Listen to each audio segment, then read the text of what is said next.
Hi friends, welcome to my channel get ready. ఈ మధ్య కాలంలో అల్లు అర్జున్ కాలం ఏమాత్రం కలిసి వస్తున్నట్లుగా కనిపించడం లేదు.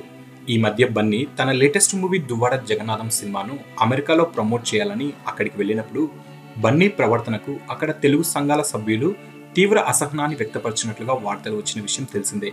ఇక ఇప్పటికే పవన్ కళ్యాణ్ అభిమానుల చేత తరచూ టార్గెట్ కాబడుతున్న బన్నీ ఇప్పుడు కమల్ హాసన్ అభిమానుల చేత కూడా టార్గెట్ కావడం కోలీవుడ్ మీడియాకు హాట్ న్యూస్ గా మారింది. అసలు విషయం ఏంటంటే అల్లు అరవింద్, అల్లు అర్జున్, రామ్ చరణ్, సచిన్ టెండూల్కర్ ప్రమోటర్లుగా ప్రో కబడ్డీ లీగ్ కు సంబంధించి జరుగుతున్న జాతీయ పోటీలలో తమిళ్ తలైవాస్ టీం ని ప్రమోట్ చేస్తున్నారు. ఈ టీం కు ప్రముఖ Kollywood hero Kamal Haasan brand ambassador గా వ్యవహరిస్తున్నారు. ఈ టీం ప్రమోషన్ కు సంబంధించి ఓ భారీ కార్యక్రమం ఈ మధ్యనే చెన్నైలో జరిగింది. ఈ కార్యక్రమానికి అల్లు అర్జున్, రామ్ చరణ్ లతో పాటు కమల్ హాసన్ కూడా హాజరయ్యాడు. అయితే ఈ కార్యక్రమానికి సంబంధించిన వేదికపై రామ్ చరణ్ కమల్ హాసన్ పక్కన చాలా హుందాగా కూర్చొని ఉంటే, అల్లు అర్జున్ మాత్రం కాలు మీద కాలు వేసుకుని కమల్ హాసన్ పక్కన కూర్చొని ఉండడం బన్నీ అహంకారాన్ని సూచిస్తుంది అంటూ కోలీవుడ్ మీడియా కోడైకొస్తుంది.